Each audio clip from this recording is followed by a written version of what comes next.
My name is Amina Moniz. My birth name is Anna. I chose Amina as my Muslim name. I'm from Madeira, an island that belongs to Portugal. So I moved to England, Bournemouth, until I was about 2 with my parents, my mum and my dad. And then my parents split up, so I was sent with my grandparents to Madeira. So from the age of 6 to about the age of 9, I stayed there. And it's a very cultural island. We have various events in Easter, in Christmas, events to do with the Lady of the Rosary, Lady Fatima. So it's a very religious island, if you say. Something that I learnt throughout my childhood years was prayers, hymns, and that's something that my family has tried to keep with me during the time that I was there, especially my grandma.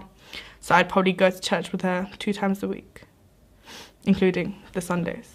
Split of my parents, I don't necessarily know if it had an effect on my life, but it was quite difficult for me. I remember being still with my mum and my dad, and each one of them coming up to me like in different times and asking, oh, if you had to choose one of us, who would you choose?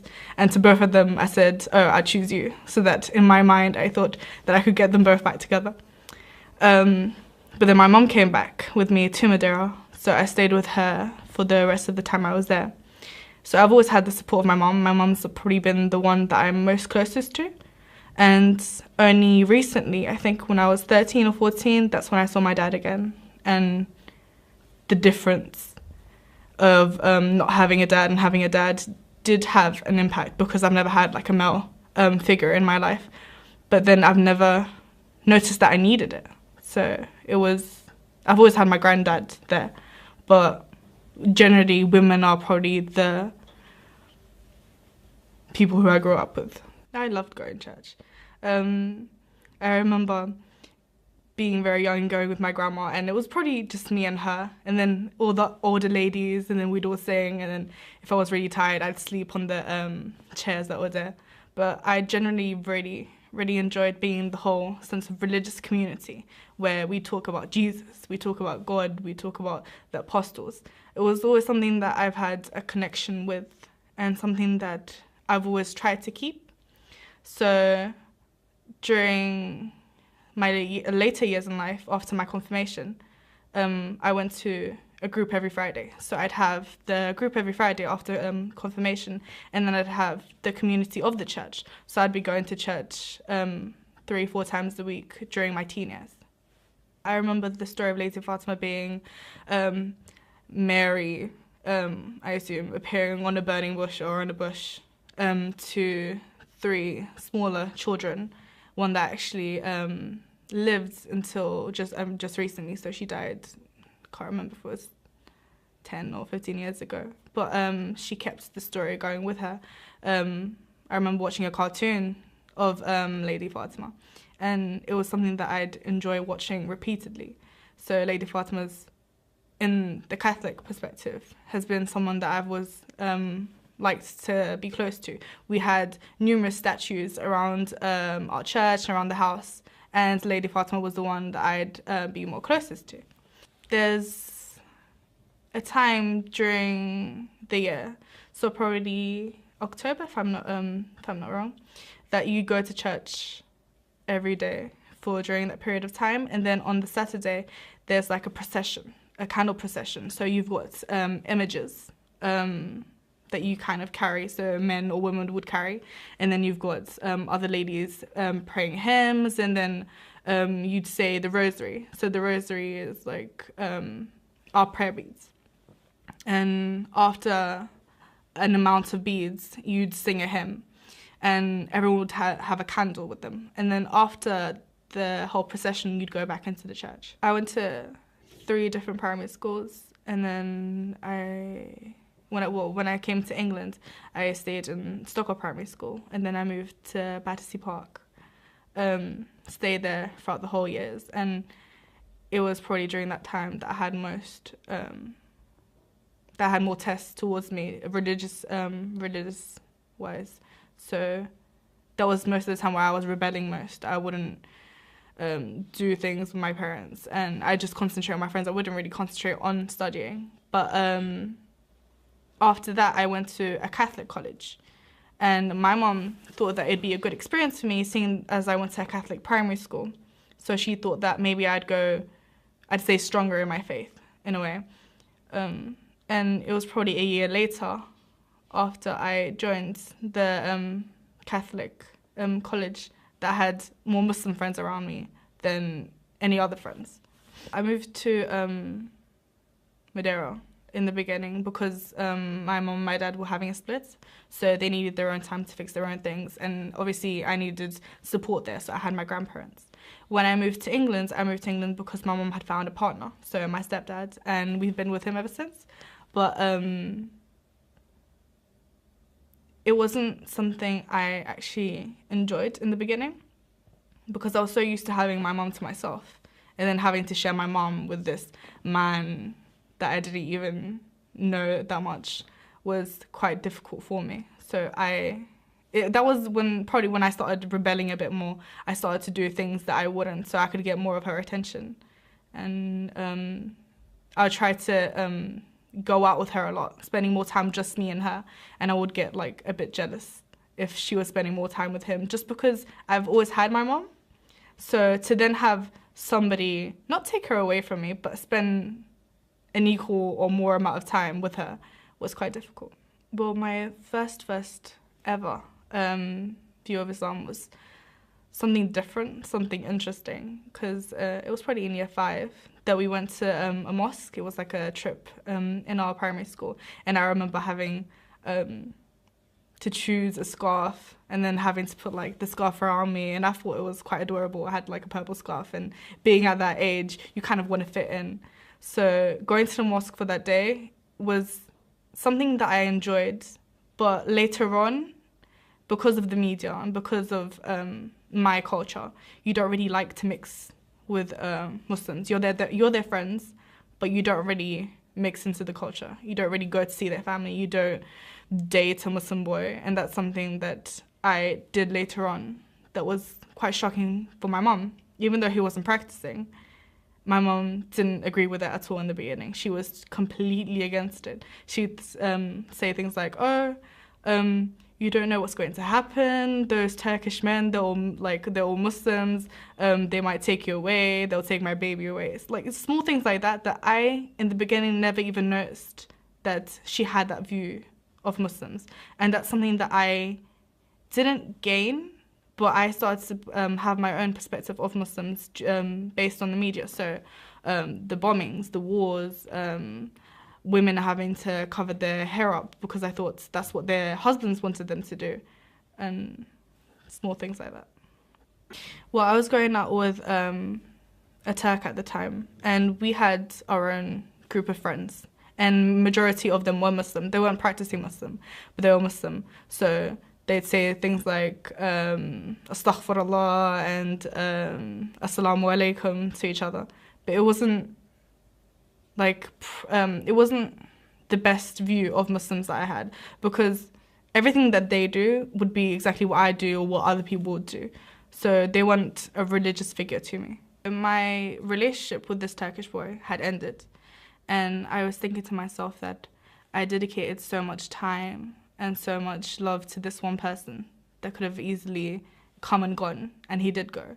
And a friend of mine told me, why don't you concentrate on the one being that was always there for you? And when I thought about what she had said, I thought that God was the only being that was there for me. And my godson actually told me to go on a spiritual journey. So that's when he was like, oh, go find another religion to interest you, or to take your time, or for you to dedicate more of your life to. And that's how it slowly crept up. Because I had so much free time for myself, I would ask a couple of friends, oh, so what do you think about religion? A friend of mine that's an Iraqi, she was at school during Eid, and I thought that was kind of strange because I thought, oh, all the Muslims are gone. Why is she here? So I kind of tagged along to her and I said, oh, I'll be your Muslim body for the day. I'll be your Eid body. And so she told me a bit about what happens during Eid, and that's when I kind of started to want to know more about Islam. So she gave me books like A Woman's Handbook to Islam and Philosophy of Islam. Small things like that made me interested in the religion, but I never actually put myself into it until one day I was sitting with a bunch of friends, and I was reading a book, and my friends were like, oh, why'd you have the book? It was The Woman's Handbook to Islam.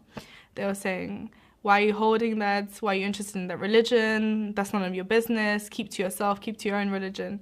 And a guy in my travel and tourism class took me to the side. His name's Abakar. And he asked me a couple of questions. And at the end, he said, you know, you're basically a Muslim. Like, you've basically answered everything as a Muslim would answer. So to do with God, the angels, and the prophets, and believing that Jesus isn't the Son of God. He's not God in person. He's just a prophet of God. And he said the Shahada with me. It was after reading all of those books and listening to a couple of online videos about Islam that I was walking on my way home after college one day. And it was quite dark, so I was trying to hurry up. And there's a crossroads towards my house.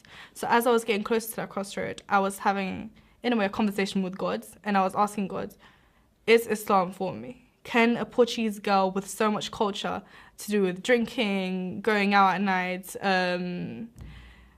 not necessarily exposing yourself, but being okay with wearing anything you want? So maybe wearing a tight dress to church, that was completely fine. And for somebody to let go of that, would that be okay for me? Could I let go of that?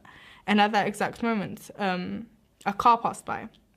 And it was actually a hijabi, and she had a window down, and I could hear Portuguese music.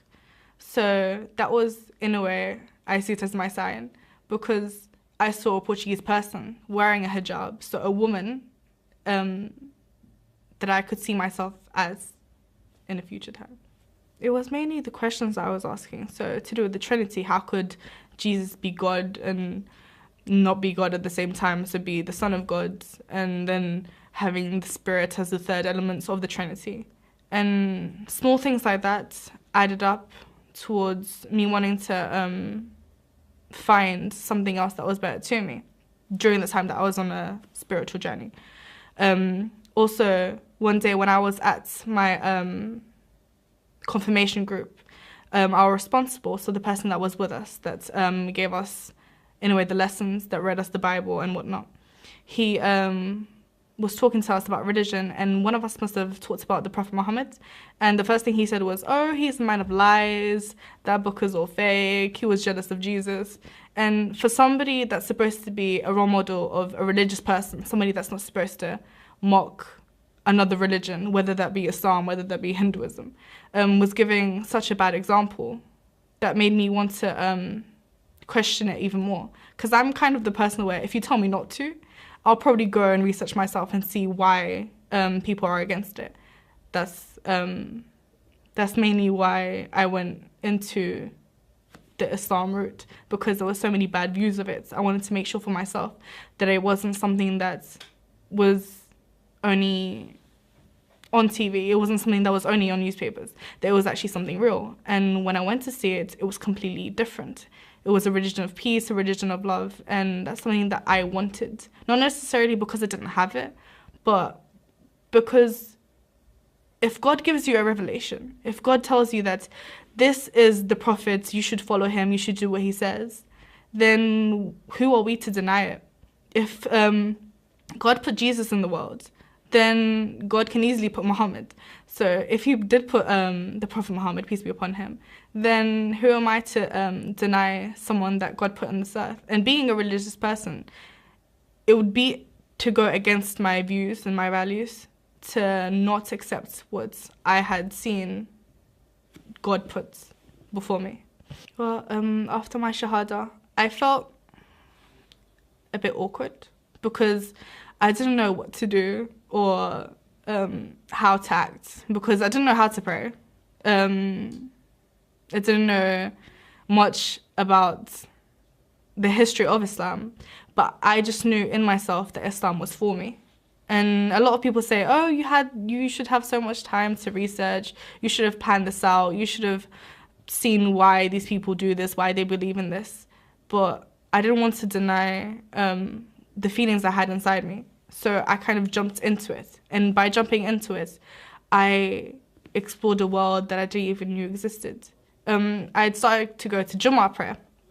And that's something different. I remember bringing a long dress into the prayer room. And the sisters were like, oh, mashallah, like, you look so nice. And I had the hijab on.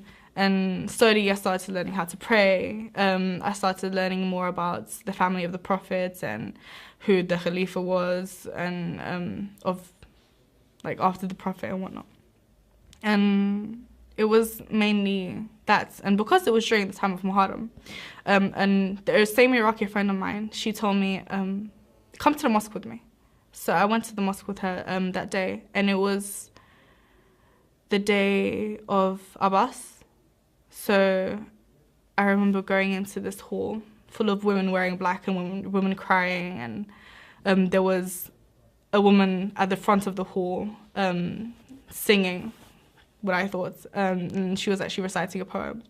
And I didn't understand anything she was saying, but whatever she was saying was bringing something different inside me. It's like the words she was telling me, I didn't understand, but my heart knew what she was saying. So instantly, with her voice and with the words that she was saying, I started to cry. And my friend next to me was asking me, oh, how come you're crying? And I said, I don't know. So then she explained to me what day it was and the days that will follow up to Ashura. So after she invited me to Ashura, and I went to that. After I went to that day in Muharram, I came back into the college, and I was speaking to other sisters, and I was like, oh, did you guys go to the mosque as well? It was such a nice experience. Could you guys tell me more about this? And my Shia friend was like, oh, they don't do the same thing as I do. Like, you can't really go up to them and ask them all these questions, because they will just tell you it's wrong. And you need to do your own research. You need to find out for yourself. I can't be telling you that this is right, because this is what I believe in, maybe not what you believe in. So I started listening to lectures from Sayyid Aman Akshwani, and it was from his lectures that I started to understand more about the Ahlulbayt and the battle in Karbala. And a CD that I watched as well was When the Skies Were Blood. I watched that video on the day my mom found my abaya in my room, and it was quite hard for me, because when she found it, she was shocked. I was walking through the door and she had my abaya hanged up, and she said, if you want to follow this, then take everything you have on, off, put this on and leave the house. And I wasn't prepared to do anything, because I barely knew anything about the religion itself. So I told her, oh, like, it's not even mine, like what you're saying kind of thing. But it was later on that I sat down with her and I told her, oh, this is something I'm interested in, and there's certain things I can't do anymore, and I'd like you to respect that. So for her, it was a big shock, being such a strong Catholic, maybe not practicing as much, but in the belief of Catholicism, she was quite strong. I started to wear the hijab the day after I said my shahada. Not necessarily because I thought I needed to, but because I thought, oh, I'm Muslim now, it's part of my identity, this is what I have to do. But obviously later on I found out the meaning of wearing hijab and the purposes of wearing it and what benefits I get. But it was hardest for me having to put it on and take it off, because obviously if my mom didn't accept it, I'm not going to go home wearing the hijab, and as she opens the door, she's like, oh, what is this? So I had 2 buses that I had to take to college every day, a number 2 and a 52. So the number 2 was the bus I'd get on with my mom, and then I'd get off and get on the 52. I'd sit at the back of the bus, put my hijab on, go to college, come back home in a 52, take the hijab off, go on the tour and go home. And for about 4 to 5 months, that was how I would wear the hijab. I would hide it constantly from my mom because my mom didn't accept it. In the beginning, I thought that I needed to wear the hijab because I thought that was the identity of a Muslim, that she needed to wear the hijab. But obviously, later on, looking into it, I saw that it was a way of a woman being more modest with herself, that she shouldn't show her beauty to every person that put their eyes on her. And it was by learning the true meaning of hijab that I knew how important it was. But obviously, I didn't constantly have it on because whenever I went out with my mom, I'd have to take it off. But having to put it on, I felt happier with myself. I didn't, like, normally if I had my hair out or if I was wearing normal clothes, like, I'd constantly have people looking at me. And then with the hijab on, I noticed that, especially from the men's side, that there weren't so many people staring at me. And I appreciated that because it was a way of respect that I saw from the guys. And that's something that I wanted to continue with. Like, I appreciated that they wouldn't put their eyes on me as they would put on any other girl. During the time she did find my abaya, I sat down with her and we were having some kind of, I don't know what you call it, but it's like a fish soup that we have in Portugal. And I was telling her that, oh, there's certain things I can't do now, like eat pork or drink alcohol. And she looked at me shocked. She thought I was completely joking. But when she noticed that I was serious, she completely stopped what she was doing and she started to cry in such a way that I've never seen my mom cry before. To the point that her nose started bleeding. She wouldn't even be able to breathe properly. And I was trying to figure out why she was so upset about this. It's not like I had some disease or something, or that I was going away from her. It's just that I had a new choice of faith in a way. And it wouldn't really be a new choice. It would just be a continuation of what I had before. But she didn't like it at all. I was talking to her and I remember her saying, I would rather you be unhappy than wear a hijab and be a Muslim. And during that night, I did tell her that, oh, okay then, I'll let you be happy and I'll be unhappy and I won't wear it. But I didn't. I'd still wear it. I still went against my mom. And that's something that during the time of becoming a Muslim, I knew that it was wrong. The way I came about it was completely wrong. I should have taken more time with my mom, because to just throw it in her face and just be like, okay, here you go, I'm Muslim. Like, I'm not a Christian anymore. I'm not going to go to church with you. I'm not going to eat the same food that you're going to eat. It was very disrespectful towards my mom. And only later on did I understand that. Even when I was talking to my friends' parents, they were like, oh, you need to ask your mom if you can become a Muslim. Even though if she says no, you can still become a Muslim, but you need to talk to her. You need to see if she's okay with this, because at the end, she is your mom. You can't disrespect your mom. And if she tells you to go against Islam, that's a different case. Like, if she tells you, okay, you can't wear hijab, then you can wear hijab because it's something that God told you to do. So you're not going to go against God because of his creation. But in your day-to-day life, you should tell your mom where you go, what you do. If you're going to go to the mosque, I didn't initially mind if she accepted or not, because I just thought I was doing this for myself. I'm not doing this for anybody else. And it was really unfair to her until I sat down with her and a teacher, and my teacher asked me what I wanted from Islam, what I wanted from my mom and for her to accept. And she asked the same thing to my mom. And that's when I realized after that conversation that I do need to take my mom's opinion into consideration, because I am living with her. Like, I can't really be going out of the house and doing what I want to and then coming back home and pretending like nothing happened.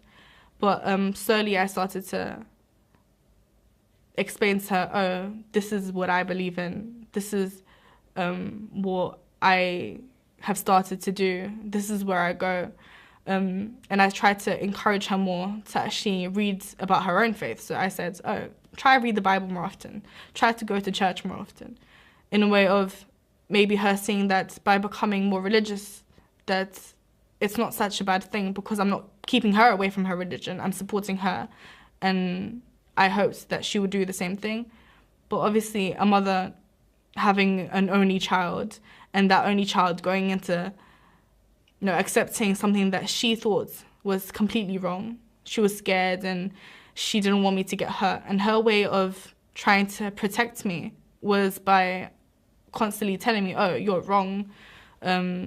This isn't what you should do. This isn't what you should follow. And after hearing so much of that, I didn't want to hear anymore. So it'd be the thing where I'd come home, go to my room, go have dinner, go back to my room, wake up, go to school, come back to my room when I'm at home. So I tried to avoid everything to do with Islam with her until she started to come to me and say, oh, so why do you do this? Why did you go to these places? And now it's become more accepting from both of us. So I've tried to accept that I need to respect her space. So when I'm in the house, if I do need to pray, I'll close my room, pray in my room. But I won't wear the hijab at home. So if we do have visitors, I'll probably have to take it off. But during the time I'm outside of the house, I'm free to wear it as I want. Even in the beginning, when I did wear the hijab, my mum wouldn't even look at me if she saw me in the streets. She'd completely ignore me if I tried to speak to her. But now we can both walk in the street together. She can give me a kiss on the cheek if I'm saying bye to her. So things have gradually gotten better. But she's just asked me, if I ask you something about your religion, it's just so I know. It's not because I want to change. So don't talk to me as if to give me advice or to change my mind. So there's only so much I can say to my mum for my mum to understand. Sayyid Omar Naqshbandi was probably the lecturer I listened to the most. From everything that he did say, he used Sunni and Shia books. So I got to see some of the Sunni views, some of the Shia views. And even in college, I'd have constantly sisters asking me, oh, so why do Shias do this? Why do Shias do that? And it'd make me have to go and research myself. So it wasn't really a matter of having to choose from it, because as soon as I went to that night in Muharram, I didn't want to ever be away from that experience. So it was something that I was, that I kept with. And even there was one time where it was probably during Ashura that I saw so many Shias, obviously, during the whole parade. And how could I take myself away from people that are so kind, people that are so loving as a community? Whenever I'd listen to a Sunni talk about a Shia, they'd always bring out, oh, Shias do this, Shias do that. So much hate towards the Shia sect. To see this person, Imam Hussein, go through so much struggle during that time in the Battle of Karbala, it was something that I felt very close to, because by accepting the Shia faith, so Islam and then Shiaism, you have to accept these people as your own, as part of your family. And to accept these people as your family and to know what they went through was quite difficult for me, because having these role models go through so much and knowing that they're from the family of the Prophet was quite shocking to me, because I was thinking, how come nobody's stopping these people from getting hurt? They're from the family of the Prophet, they're friends and companions of the Prophet. How could this be happening to these people? But then you notice that through this story, that there's so much to gain from it. So, like the story of Abbas, that he didn't even have a drop of water for himself. And he went through so much to actually get the water and to come back empty-handed. Well, not really empty-handed, to not even have his hands with him because they were cut off, was such an inspiration to me, because I saw him as such a selfless person, as somebody that did so much for other people, and even not being able to help them, that it was something that I had wanted to take with me. So to learn to be less selfish, to do things for others instead of just concentrating on myself. So Muharram for me isn't just a story. It's not just something that happened in history. It's all lessons to be learned in our daily lives. So whenever I'm thirsty, I think about the women and the children being thirsty and how much I should be grateful for being able to drink water every day, to have the safety of my home when they had no safety at all. They were constantly worried about being attacked during that time. So the whole story of Muharram has helped me during my life due to the lessons that I learned from it. Well, being a Muslim, there has to come difficulties. You have difficulties from people that aren't Muslim, and then you have difficulties from people that are Muslim. So an example would be trying to fit into a culture that you didn't grow up with. You have to change, not really change, but you have to adapt who you're with and how you act to these people. So there's so much respect that is shown to these people that I never even knew growing up. So growing up with my grandparents, obviously you have to show respect for them, but it was never the amount of respect you show to elders when you're a Muslim. So respecting your family is something that I did learn while being a Muslim. Dedicating more time to God, so praying 5 times a day, has increased my faith, bettered my faith, if you say. Learning that time goes so quickly and that it could end at any moment, so we should spend more time dedicating our life towards God, so going to the mosque more often, remembering God in the way you speak, so alhamdulillah and mashallah and stuff like that.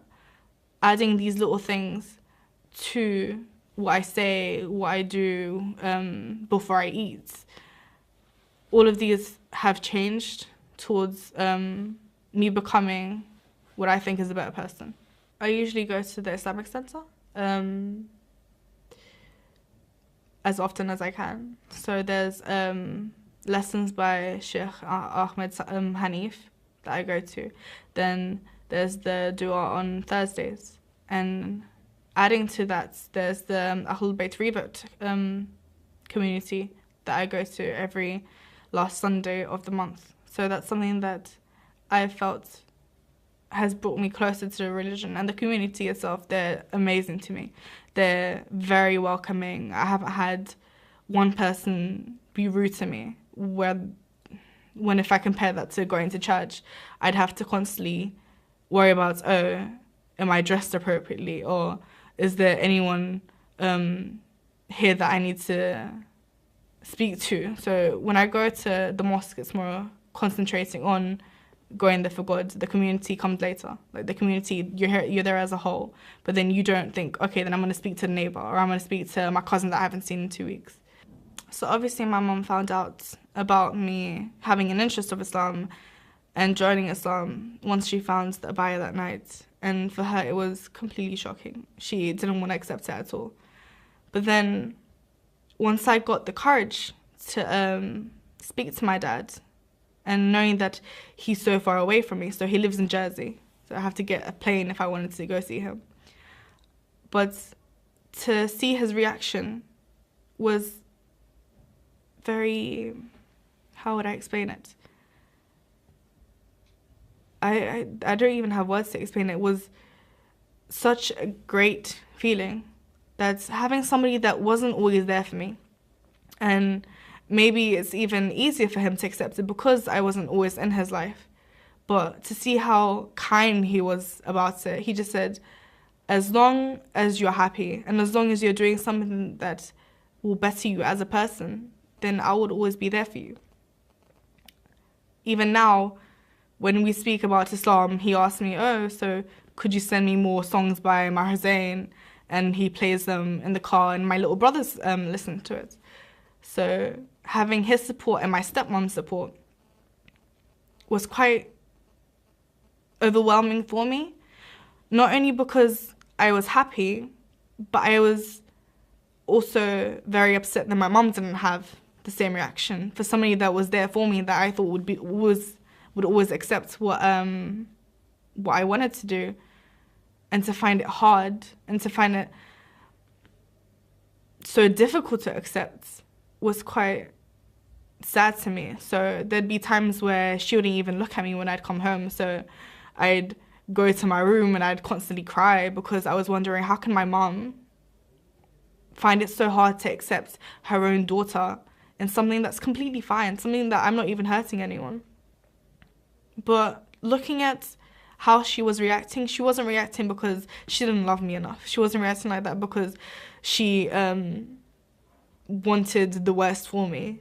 She was just afraid, and she just wanted to understand how I could leave my culture behind and leave the way she brought me up behind.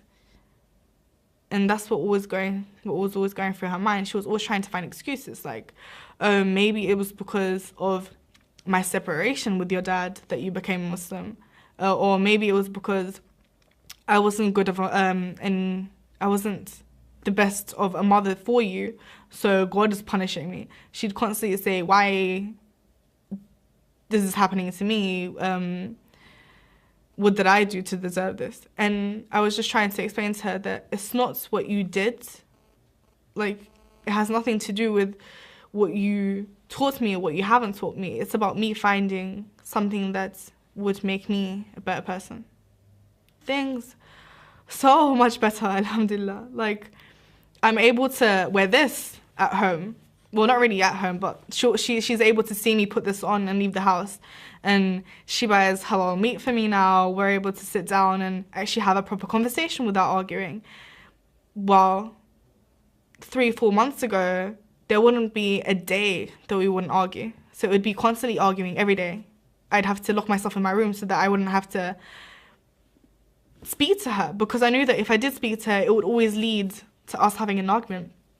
And now, if I say, oh, I have to go to the mosque, or oh, I have to go to a revert group, she'll just say, okay, then, what time is it? And what time do you have to be home? Then I tell her, and she's like, okay, then have a good time, be safe.